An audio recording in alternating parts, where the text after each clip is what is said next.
On a hot summer afternoon, I was browsing the internet, doing nothing, as usual, when I saw an ad asking for someone to house sit for a week in a nearby city. I was broke, and to help, the salary the person offered was very good, $5,000 for a week. I didn't need anything else to convince me. I grabbed the address, and the next day I was at the house. I couldn't meet the owner. Instead, there was a lady waiting for me at the next door to hand over the keys. I took the key, entered, and lay on the couch. Easy money. That's when I noticed a paper in the drawer next to me. It was a note left by the owner. It said, "Hello, person. Who will take care of my house? Sorry, I'm not there to welcome you, but I had to leave as quickly as I could. I'll be out of town for the whole week.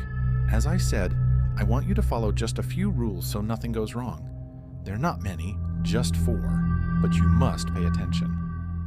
Rule number 1, people in the neighborhood, for the most part, aren't very nice. So don't leave your shoes outside, and never mention your name to anyone, not even the neighbors. Rule number 2, close all doors and windows before sunset. Rule number 3, you're free to eat whatever you want from the fridge, and if you're going to eat something, take some to Mrs. Graziella, the old lady next door. She lives alone, and her children rarely visit her. So it would be nice if you could greet her from time to time. Rule number 4, the last one, don't forget to water the roses. That's it. Just follow each of these rules, take a chance, and you'll be fine." After reading that, I was already pretty happy. I was very hungry, so I thought about rummaging through the fridge. At first, I thought that if the owner gave me permission, he would have taken out everything expensive and left just a bread or something. But to my surprise, the fridge was full of expensive and exotic things that my broke self could never even think of buying. It was a mistake of the owner to tell me to take whatever I wanted. I took what I could and brought it to the kitchen table. While I was making that feast, I remembered the old lady he had mentioned. I kind of felt bad when I read what he said about her. So I took some leftovers and went to take them to her. Well, I warmed them up first in the microwave so she wouldn't notice. Anyway, I went to her house. Mrs. Graziella was very nice. She even gave me half of the carrot cake she made. Then, she ended up telling a long story about her wonderful children and her deceased husband, which I forgot as soon as I left her house. "Oh, sorry, what's your name, dear?" she asked. "Marco," I replied. She was very nice and told me to call her whenever I needed help.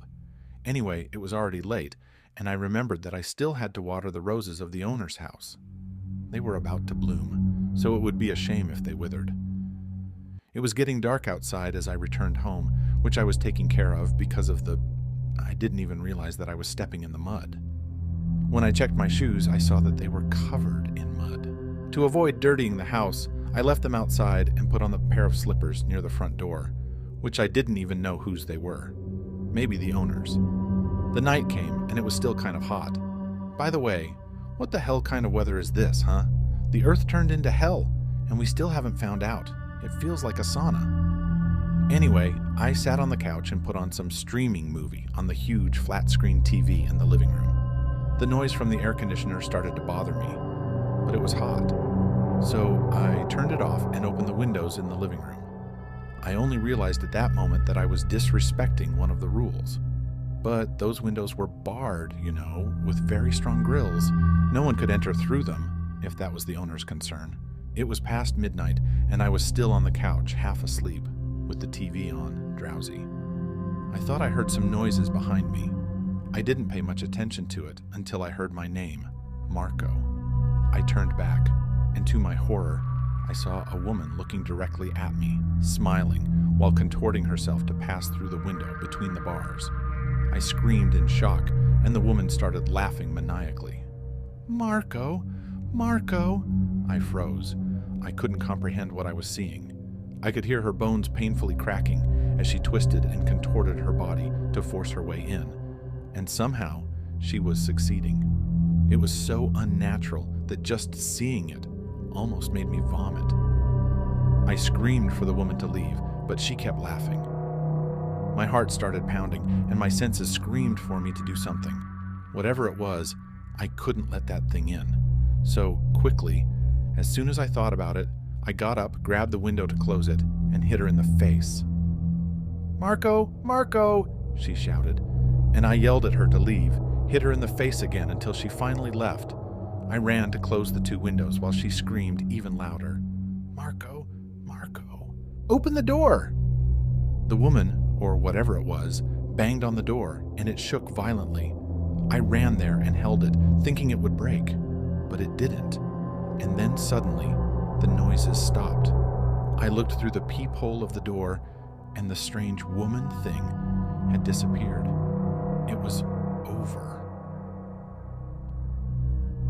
Thank God, I ran to the couch and grabbed my phone to call the police. But suddenly, out of nowhere, I couldn't feel my body. I tried to move, but I couldn't.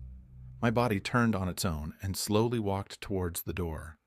There she was, smiling outside the window, holding my muddy shoes. "Marco, come here, Marco," I cried as I tried to force myself to move away from the door, but I couldn't. That invisible force controlling my body was stronger than me. It did everything I didn't want in that moment. I could only watch as my hands went towards the keys and the doorknob. I turned the keys, then turned the doorknob, opened the door, and went out. "Marco, Marco," the strange and deformed being smiled at me, but her eyes stared at me with the most resentful look I had ever seen in my life.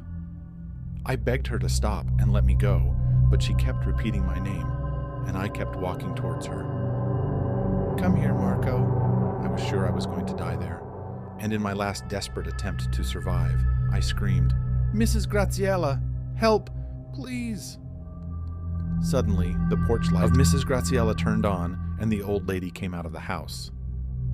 "No, no, no, don't stay there. Come here," I warned her. But then I realized that the thing had disappeared. I looked around, and there was really no sign of it. "What's the matter, dear?" Mrs. Graziella asked. I fell to my knees, and at that moment I broke down and started sobbing uncontrollably. Mrs. Graziella rushed to help me up, reassuring me. I spent the following nights at Mrs. Graziella's house, and I wasn't afraid. It was so natural that before I realized, a whole week had passed. The owner came back and paid me. I didn't bother to thank her for taking care of me, but I was certainly eager to leave. When I left her house to finally go, she stopped me and asked out of nowhere, "You didn't mention your name to anyone, did you?" I paused, not knowing how to respond, and for a few moments, there was complete silence. "Nothing. Don't forget I asked," she laughed awkwardly.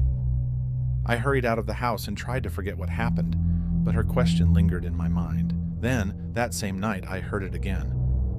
Marco, I brought your shoes."